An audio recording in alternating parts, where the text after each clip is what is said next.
overriding theme behind Egypt that fueled Egypt through 3,000 years of almost uninterrupted peace, prosperity, and religion was the doctrine of immortality, the idea that we human beings are of divine origin, and through our own internal efforts we can re-establish within ourselves that connection, and ourselves become divine. The embodiment of that principle was the Pharaoh himself. And here we see Ramses II, one of the very greatest of the Egyptian pharaohs, certainly its most prodigious builders, proclaiming himself in that guise.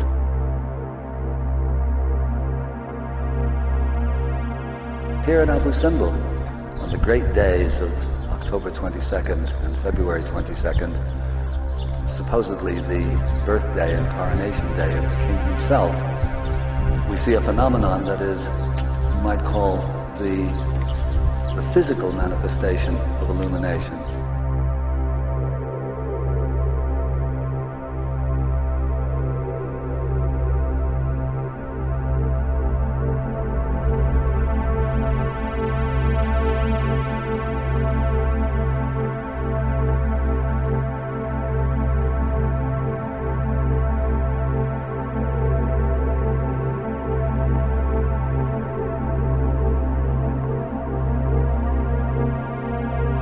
Here at Abu Simbel, we will be looking at this principle of immortality, at the sacred science, at the idea of illumination, which is not contingent upon electricity, as our modern scholars seem to think.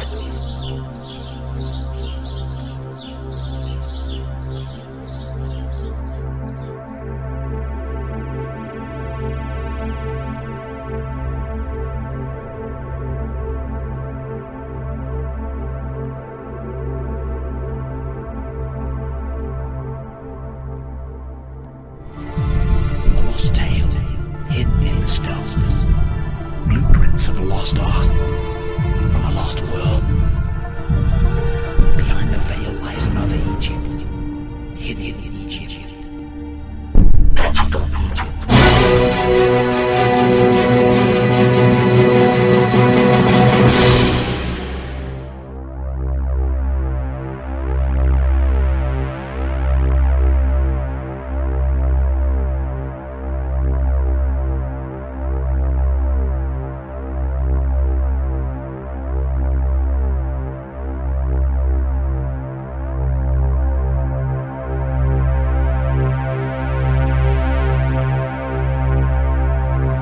Work of stupendous magnitude and quite incredible perfection. It marks the furthest southern extent of the Egyptian Empire during the time of Ramses, which is about 11 something. He reigned for 66 years, so it's most of the 12th century, or a big chunk of the 12th century. The reasons for building it here, well, it marks as I said, it marks the southern extent of the empire, and he's not exactly saying beware. He's not really saying, I mean, the king is not, it looks like boasting, but it's not boasting. Basically what he's saying is that here the forces of light begin. What it represents esoterically is, and this is by common agreement as well, I mean, the Egyptologists wouldn't really disagree with that, it's the king as a god, the king as the realization, put it this way, the king as the realization of the divine principle. During his lifetime, I think that's what makes this temple unique. Always the king is of divine birth. That's part of the canon, part of the metaphysical doctrine. From the very beginnings of Egypt, that's there. What Ramses seems to be saying here is that he has achieved divinity within his lifetime.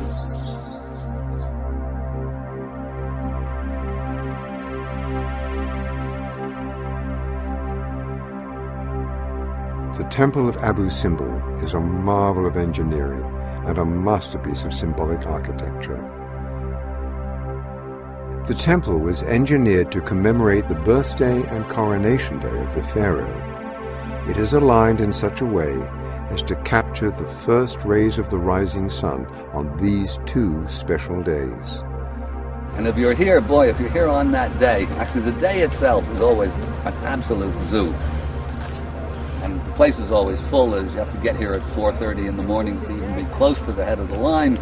But if you get there and watch this, you know, this was a very good lighting man at work who comes up in the east. And this thing, I mean, you're sitting there in the darkness and it's getting a little bit lighter, a little bit lighter, a little bit lighter. And then all of a sudden the sun gets over the horizon. If it's a clear day nowadays, not every day is clear, and it just it lights up like that, and everybody everyone in the temple goes, and then you watch. It takes about 15 minutes for it to sweep across and light up before gods in turn, and it is quite an experience. The light penetrates the temple to its very core and lights the four deity statues within.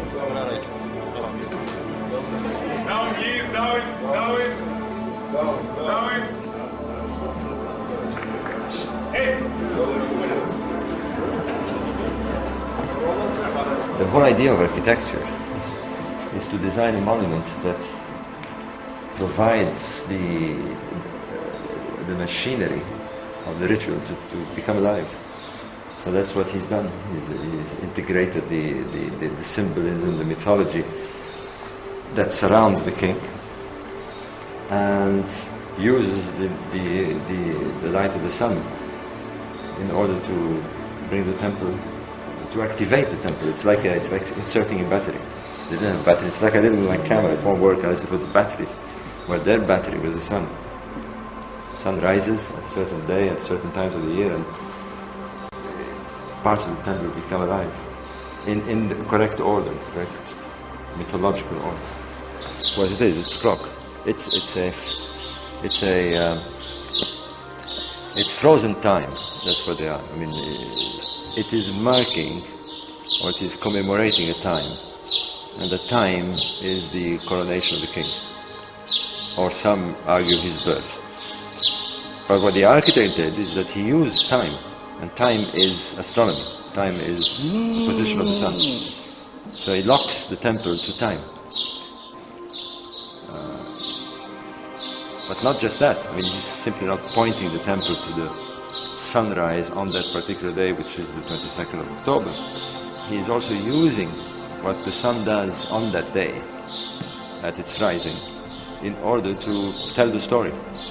So he's designed it as such, so that it works in this way. He's put symbols that represent the first activity of the sun, the baboons, as I explained, at the top of the temple, and so forth. So finally, when the light strikes at the right position, in perfect conjunction with the axis, he gets the apotheosis. The apotheosis is that the king is divinized. That's the whole idea. The whole idea of a king is to confirm his divinity and to renew his divinity at the Jubilees. So that's what this temple does. It still does it without the priesthood, without the king, because it's frozen. The temple is frozen in time, as is the understanding of the underlying patterns and rules of the universe. The temples are permanent repositories describing the mysteries and the interconnection between them in that other vast mirror realm, our consciousness.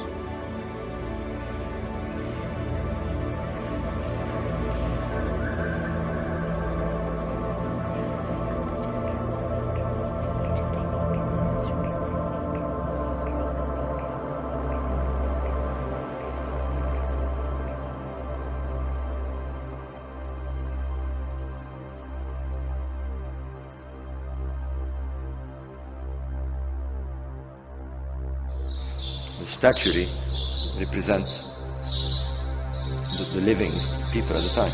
They truly believe this, and in many ways one could argue that they do.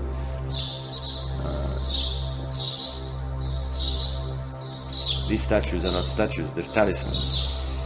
They are regarded as having absorb the essence of the principles they represent.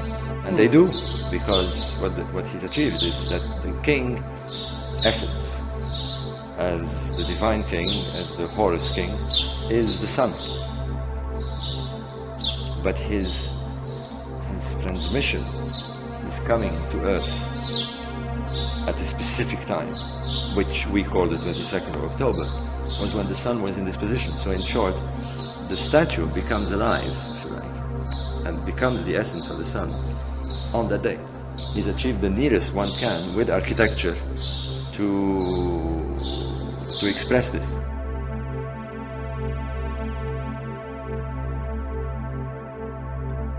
Author Robert Bauval explores the temples as magical technology in his upcoming book, Talisman.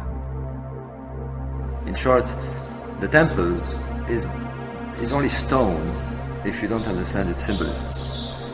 And the temple is only stone if you do not integrate with it. No, it's merely pretty or evocative. But that's not what it's supposed to be. The temple is a talisman that needs to be activated by your presence.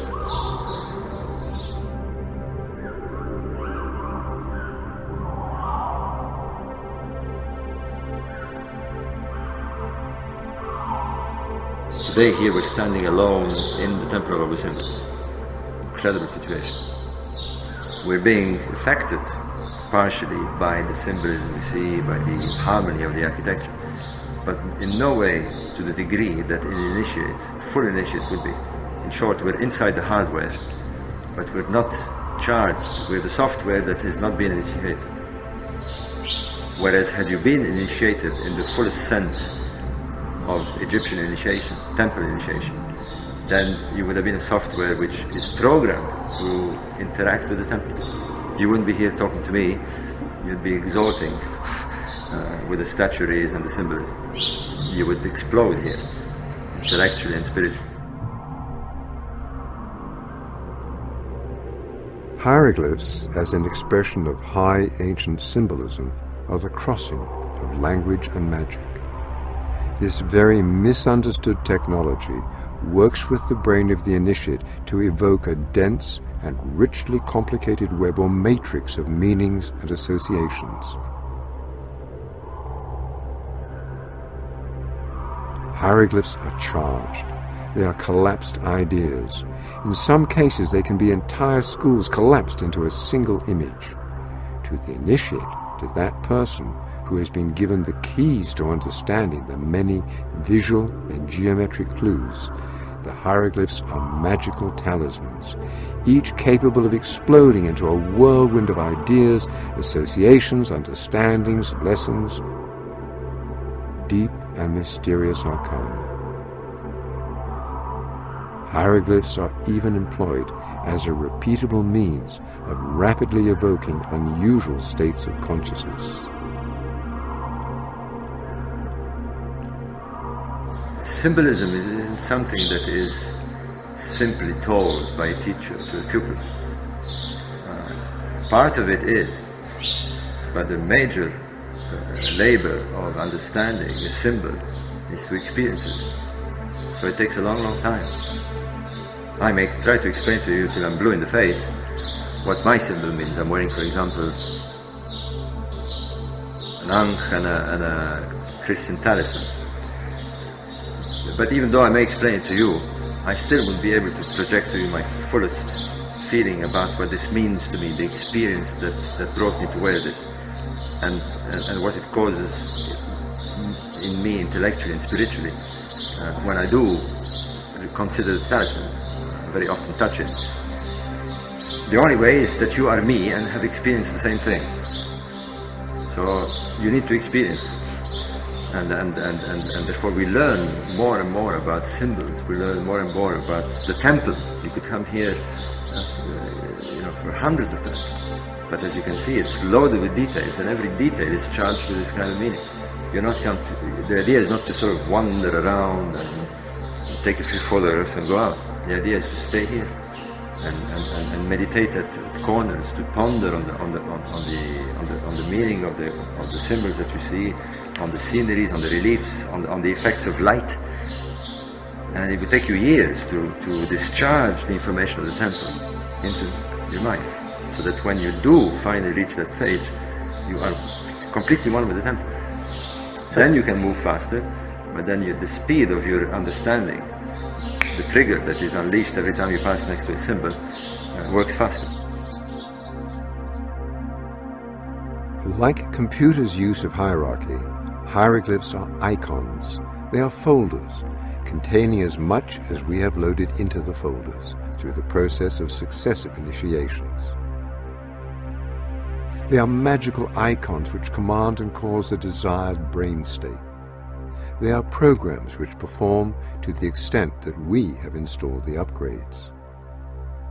Like the comparison between a Pentium 1 and a Pentium 4. If you see the analogy, you start here being totally unprogrammed, and you begin slowly to be programmed. And the temple becomes more active because you are more receptive. Till finally you've got a hardware which has the capacity of a Pentium 4 or whatever you call it, and you are a program that is perfectly designed to interact with that speed. And you discharge your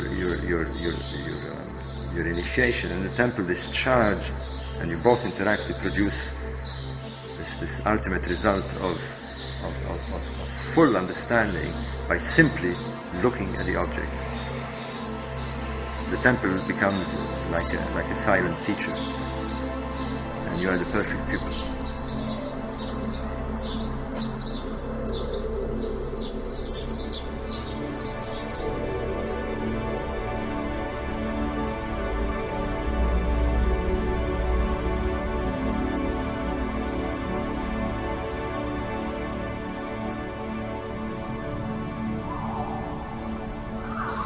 The whole idea of statuary, the whole idea of temples, but take statuary as a more obvious example, it's not the way we see it as artwork.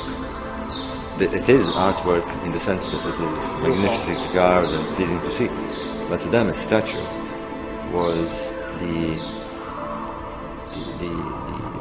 body, the permanent body. They chose materials that would last, in order for the talismanic qualities of the principle, be it the king or be it the divinity, to inhabit. Now, how did they do this? It wasn't a question of hocus pocus, of saying, I've made a statue of the king and therefore the king is in here. They fed it, in a sense, with meaning. The same way we would create meaning in an object. Many people have talisman without being aware of it. You know, a wedding ring, a favorite teddy bear, you know. These are talismans because they are fed with meaning. So the object is not just an object, it is imbued with meaning. So this is how they did it. They fed it with meaning, so that when an initiate would come into the temple, you would not see the statue, you would see the representation of the king with all its qualities, the essence of the principle.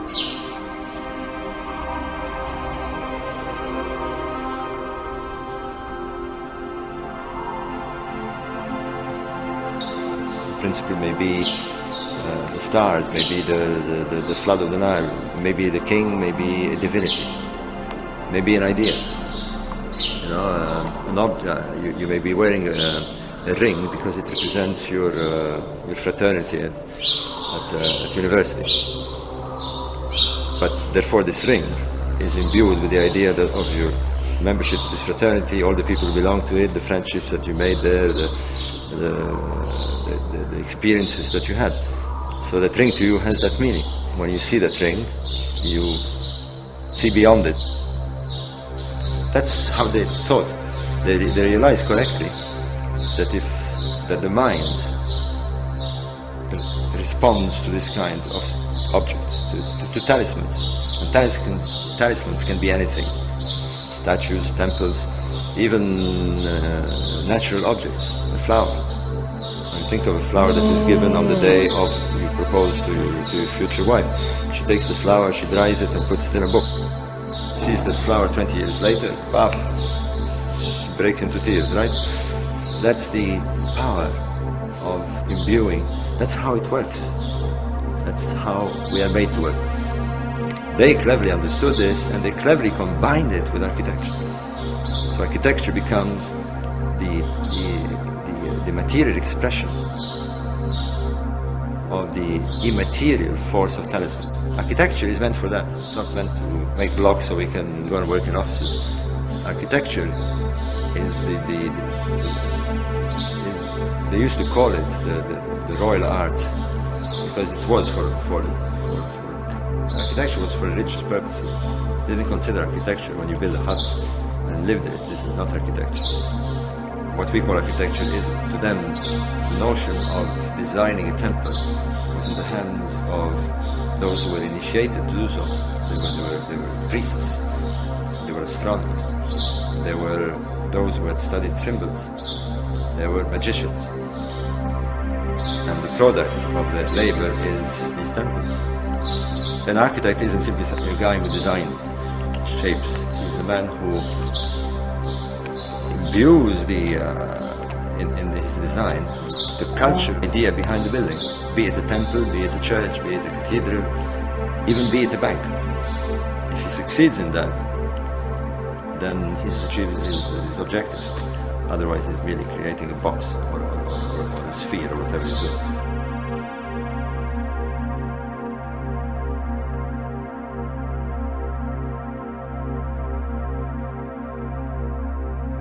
There is a whole game of light. I mean, getting down to the basics of physics.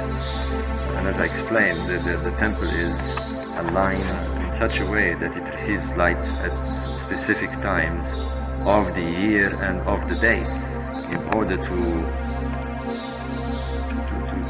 activate the various parts of the temple, the various symbols. It is a symphony of light that is frozen for most of the year and becomes active, defrosts on the 22nd of October. So if you're here on that day and you are initiated, better still, if you were the king, you were Ramses II, and you would come here, this temple is the material and symbolic representation of yourself, of your life, of your coronation, of your birth, of your achievement. Can you imagine the effect that the king had when he integrated with the solar light, with the temple, and with himself? He must have blown his mind to tremendous exaltation. When we return, The talisman is a neat little package of spiritual force.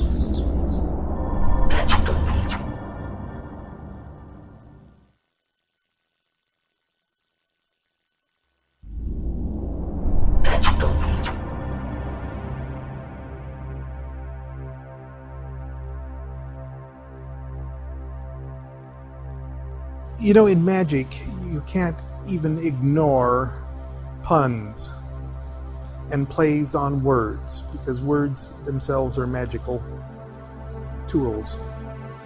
And when we talk about hieroglyphs as talismanic objects, it is not too far-fetched to treat hieroglyphs as logos.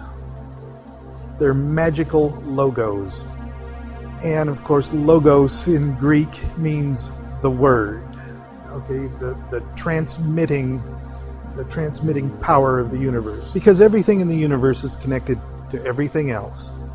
It's not far-fetched, and it's highly permissible in magic to incorporate puns in your understanding of the universe around you.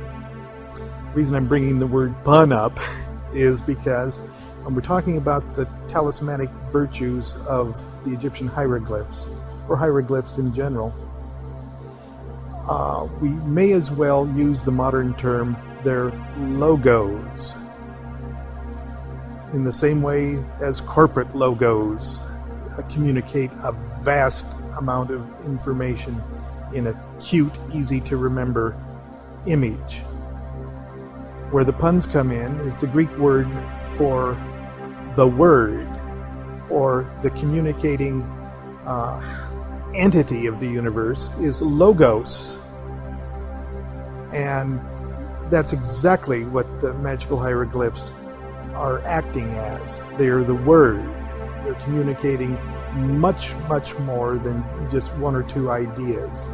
They're literally vibrating with the vibration that holds the universe together, that's responsible for creation. Hieroglyph is a logo. A hieroglyph is a logos.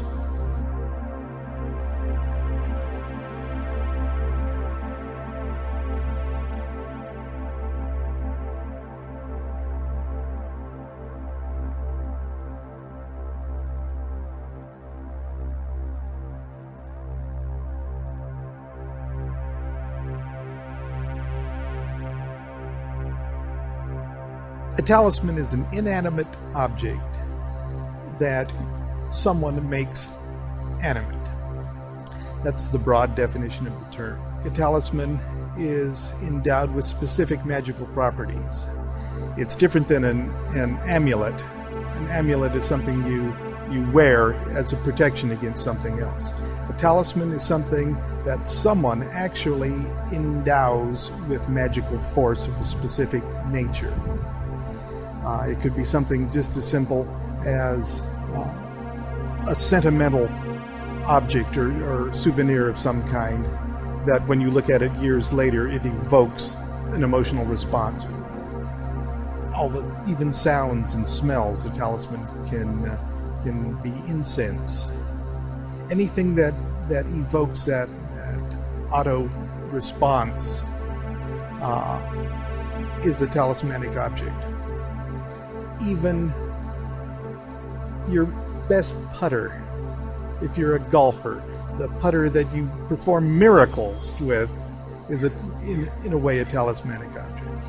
Even the alphabet, the individual letters of the alphabet are talismans in a way, because they convey to us, or can convey to us, far more profound meanings than just the A, B, C, D, E. The Hebrew alphabet in particular is almost hieroglyphic in nature, in that the individual letter not only stands for the letter, the consonant sound itself, but an object of some kind. Aleph means ox, but it also is the number one. But imagine all of the things that ox means, though. It's just not the beast. It represents power and fertility and all sorts of other things. And if you learn the Hebrew alphabet at the same time that you're learning all of these other collateral meanings, then it becomes rich in meaning, universal meanings. And as you see the individual words made out of individual letters, whether you know it or not, you're still processing all of that information. Another thing that a talisman is often confused with is a panticle. The panticle is the magician's is a diagram of the magician's total understanding of the universe. In other words, it's a symbolic picture of the magician's world view. Talismans can be a part of a panticle.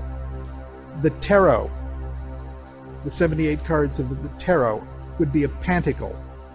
Actually, it's a mercurial panticle. The 78 cards of the tarot are often called the Book of Thoth, or the Book of Thoth, the Egyptian Mercury.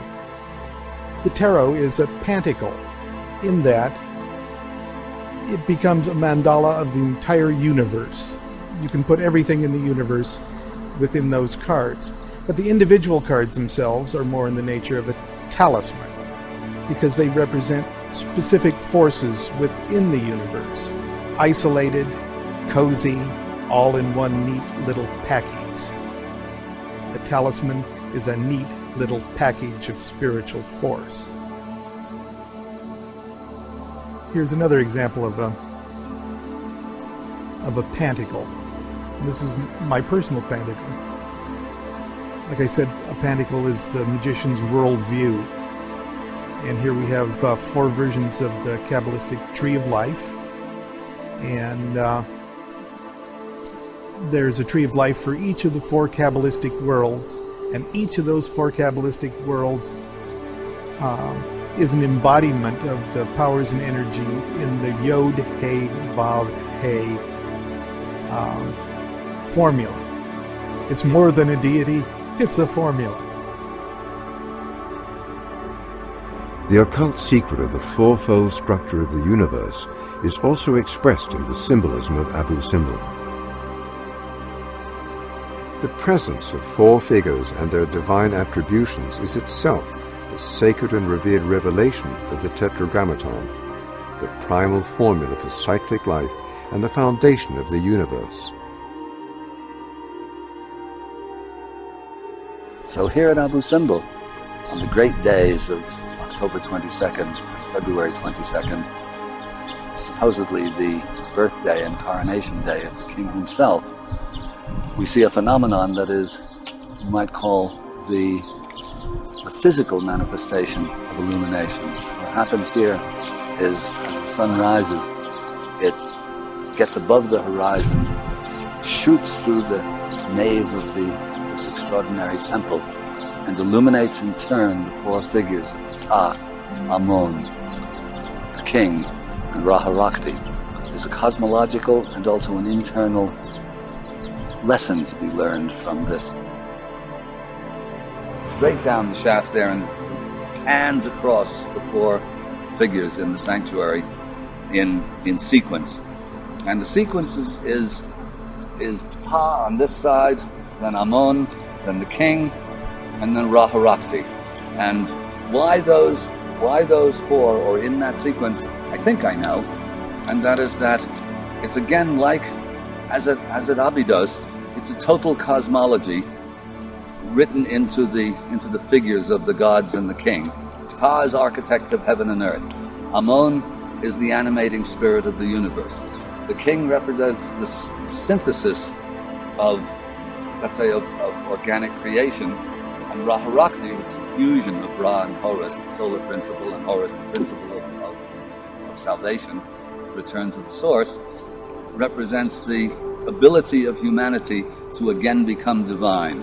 So it goes in a sequence. In other words, it's a progression from creation of the universe to return of humanity to its divine source.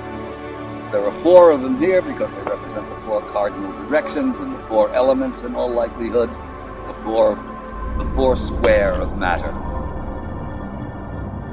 After I learned the first 3 numbers, I was given to understand the great law of 4, the Alpha and Omega of all. I am the great law, the Emperor said. I am the name of God. The 4 letters of his name are in me, and I am in all. I am in the 4 principles. I am in the 4 elements. I am in the 4 cardinal points. I am in the 4 signs of the Tarot. I am the beginning. I am action. I am completion. I am the result. For him who knows how to see me, there are no mysteries on earth.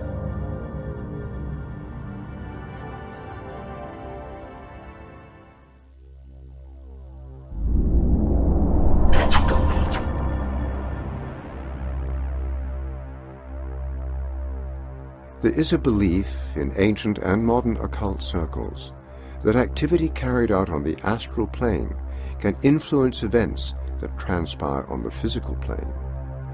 The hieroglyphs depicting the events of the Battle of Kadesh may have in fact been a kind of magical activity employed to assure and perpetuate the victory of the king. The outcome of the battle is written in stone.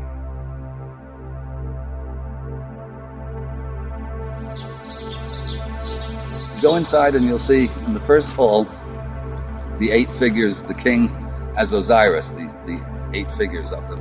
And then on either wall, on that wall, the Battle of Kadesh. No one's 100% certain how real this battle is, but it's probably one of those instances where symbolism conforms to the actual history. And the story is that the king is in the company of his 4 armies he's got the armies of Ptah, Ammon, Ra, and Set, interestingly enough.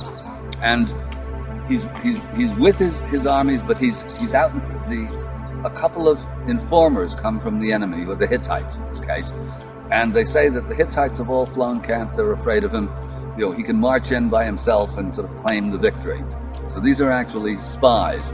And so he goes in advance of his own army, all by himself, and suddenly there's the enemy. He's trapped, they've got him. So he launches this immense prayer to Ammon, very poetic prayer, to Ammon, who comes to his aid, and single-handed he slays 100,000 of the enemy and throws them into the river.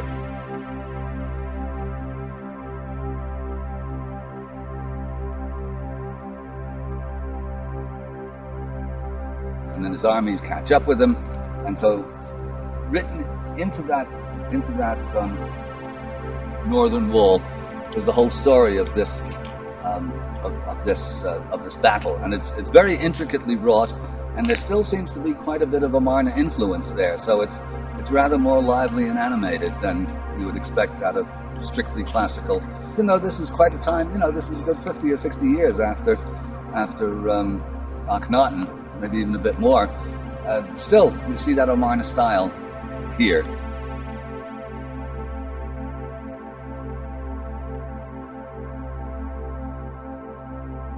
This is Nefertari's temple, who was Ramses' royal queen, and from the evidence, it would seem fairly reasonable to suggest that this was not just an arranged marriage. They really seemed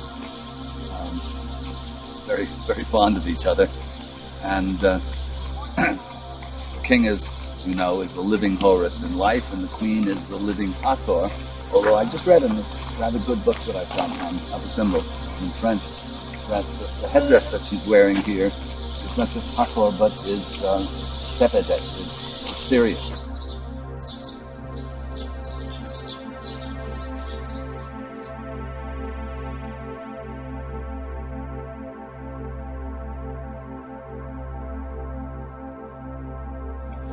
When you go in here, you'll see that it's not that the artwork is better than the artwork in Ramses, but there's something about it. This is a very special place, as special as Philae Temple, actually.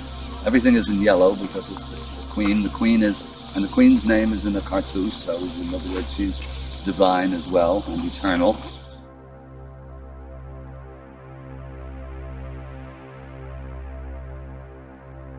And when you go in, you'll see the Hathor columns, and on your left, a very interesting, one of the rare scenes of Horus and Set empowering the king, and the king is reconciling the otherwise irreconcilable principles. Set and Horus are eternally opposed. They are polarities. They are yin and yang, positive and negative. They are spirit and matter.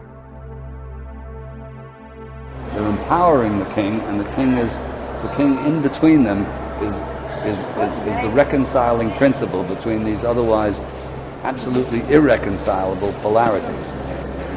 In Egypt, and all of the other gods or principles are in triads, in which there's an active and a passive, or a masculine and a feminine, and a reconciling or a child of the two. And here, with Horus and Set, there is no reconciliation. That's our job, is to reconcile the Horus and Set principles.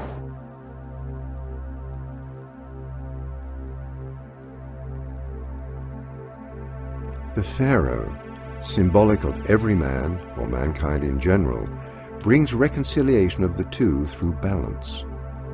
The reconciling of opposite polarities is another deep occult secret, which finds an echo from our most distant past. We see in this the eternal struggle between left and right brain, between logic and intuition, between waking and dream state, between linear and abstract thinking, between the secular and the sacred. Set is the power that imprisons spirit in matter, And Horus is the power that releases spirit from matter. And so they're forever at war, because left to his own devices, Set will never let go. And left to his own devices, Horus is helpless. Only the king who represents the possibility of reconciliation can effect that reconciliation of opposites, and allow the universe to proceed, allow the processes of the universe to take place. Another aspect of Horus and Set might be seen as symbolizing the inner and outer worlds. We, as the pharaoh, are the mediator, or the reconciling element between the two. It's the only sculpture in the round I know of in Abu Simbel, in the marvelous Hathor Chapel in the Nefertari temple. You see a similar scene, but to see it in the round is very impressive.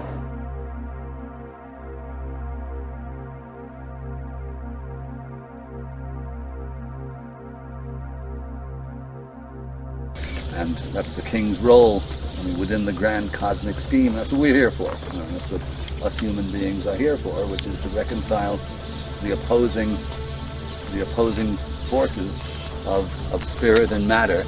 And in theory, if we do that, that's what enables us to bump up on the cosmic scale and we get rid of these bodies, but our consciousness lives on. That's the theory, and I personally subscribe to it. I can't imagine doing all of this stuff that the Egyptians were doing if they didn't not believe that it was true, but knew that it was true.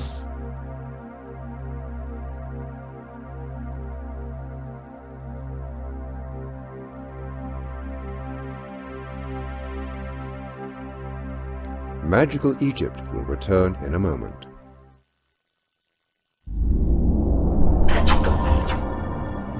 So here at Abu Simbel, on the great days of October 22nd and February 22nd, supposedly the birthday and coronation day of the king himself, we see a phenomenon that is, you might call, the physical manifestation of illumination.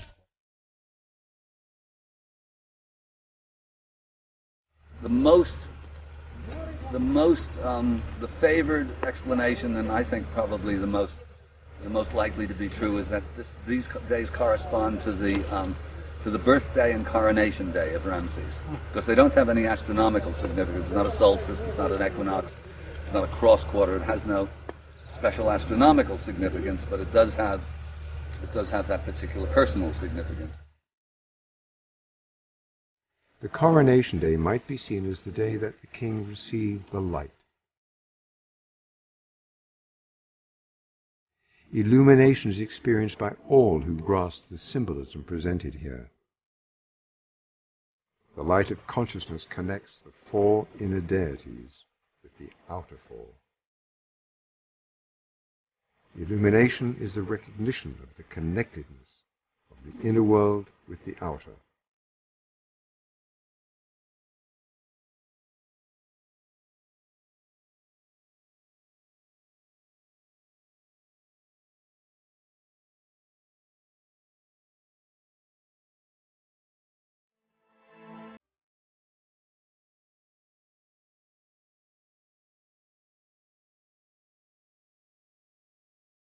These ideas have percolated down through history after Egypt fell, in fragmented form, sometimes degenerate, sometimes debased, sometimes running off tangentially, but nevertheless keeping that flame alive.